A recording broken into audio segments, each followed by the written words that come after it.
Hi, I'm Rita. Hello, I'm Avery Hodak. Kennedy. I'm Hannah. Hi, I'm Riya. Hi, I'm Meredith, and we're so excited to share with you what we learned about our Senior Action Research Project. Our Senior Action Research Project focuses on social media and how it affects self-image, and how it also diminishes self-confidence in young girls and boys. This topic is an important issue for us to consider because our whole group has dealt with this along with other peers and classmates. Rita and I have definitely dealt with our fair share of body image issues too. For example, I compare myself to dancers on Instagram and social media a lot, thinking I'm not good enough or I'm not skinny enough, etc. And Rita? With the number of Instagram models we have on Instagram showing up on our feed every day, I compare myself to them as well as my body and how I look. And a lot of our peers deal with the same thing, and so we thought this issue was important because we noticed the problem and we were trying to make a solution to it.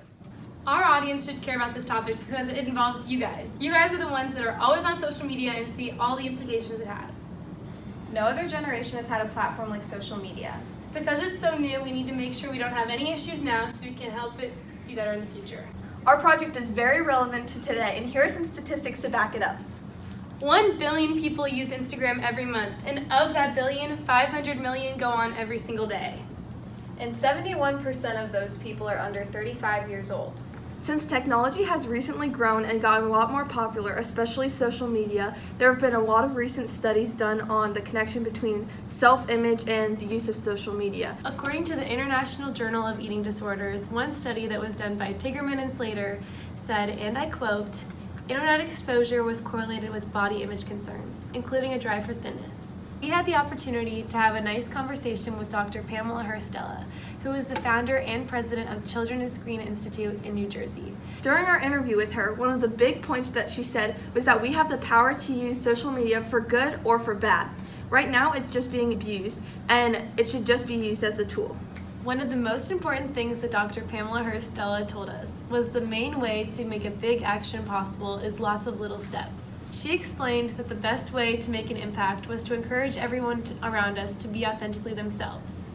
This is why we created the Authentically You Challenge. But some other examples that people have done outside of us to make a solution to this problem is doing little things like creating Spotify playlists that encourage body positivity, and even using the hashtag bodypositive on Instagram, which has over 9.3 million posts. Little things like this, or big things in the case of 9.3 million, contribute to helping people be more positive about their self-image. We watched a TED Talk by Simon Sinek, and he also gave us solutions to our problem. He gave us lots of little things that could make a bigger impact, like leaving your phone at home or charging it in the living room. Our survey was based towards the audience of high schoolers. It was just kind of put out there to gauge us in the right direction of how social media affects high schoolers and what problem areas we need to be looking at to take action in. So we asked questions like, how much time do you spend on social media? We asked what kind of social media outlets like Instagram, Twitter, Snapchat, which one of those affects you positively and which ones affect you negatively. We asked about the effects of social media on body image. And then we gave a little bit of free rein with a short response option. Our questions were right for us because we got to see in what ways we needed to point our project towards a certain direction. Some problems that we encountered during our action research included 1, figuring out an action that would be impactful so that our action made a big enough of a difference. Another one was that once we figured out what action we wanted to pursue, we wanted to make sure that the Authentically You Challenge reached enough users so that it could make a large impact. And then 3, in our surveys, we were worried that not everyone responding would take the survey seriously. In our boys survey, we did have a couple responses that may have skewed our data or given it a larger margin of error. For example, on the first question, on average, how much time do you spend on social media daily? Most of our answers stayed within the 0 to 4-ish hours range, but we did have an outlier with 19 hours. On the third question, which social media impacts your mood negatively, we did have a couple not so serious responses such as Schoology and DS PictoChat.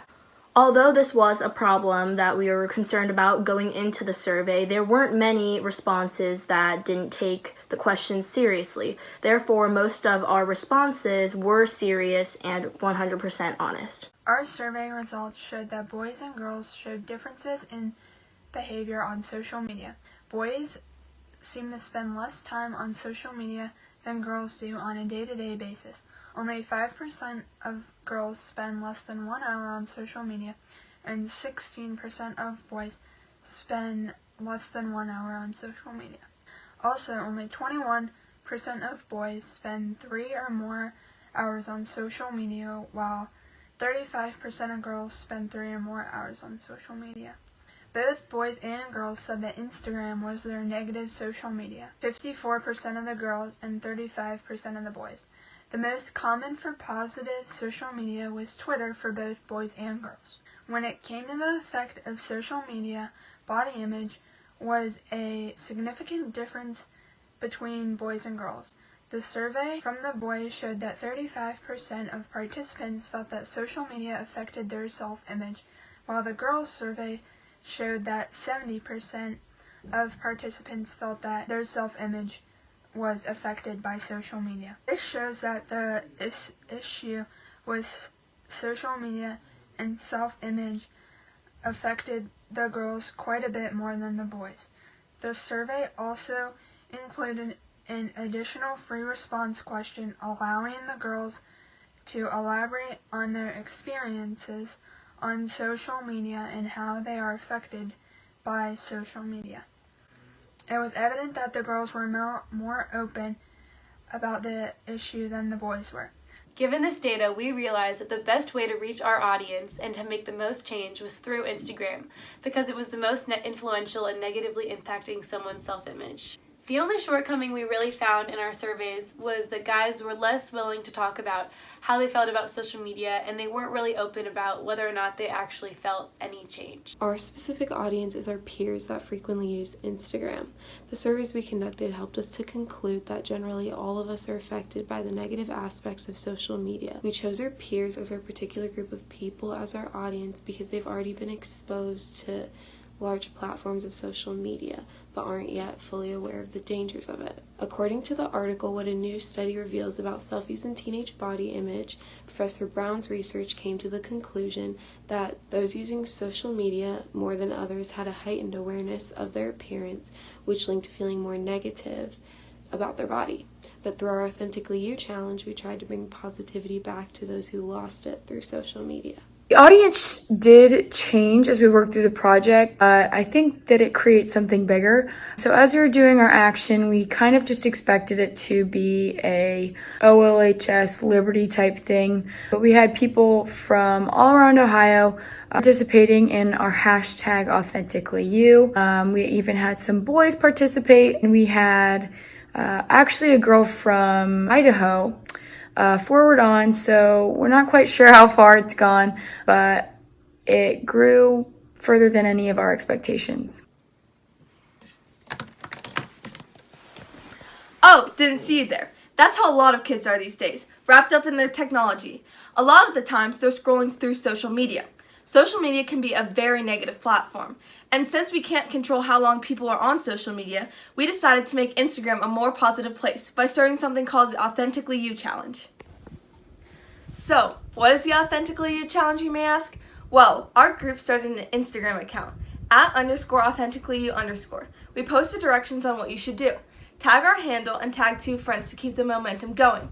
What you do is just post a picture that you feel most yourself in on your Instagram story and then follow the directions. Hopefully, this will start momentum on spreading positivity throughout Instagram. This is an opportunity for people to be more vulnerable on a platform that is usually a highlight reel.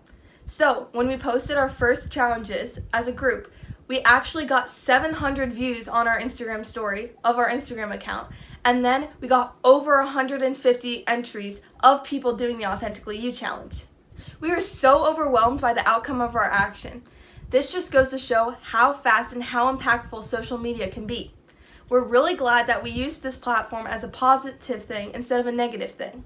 While we are well aware that this small action doesn't solve all the problems to social media and its impact on self-image, we hope that it's a step in the right direction. So, we encourage you, whenever you use social media, to spread the positivity and always be authentically you.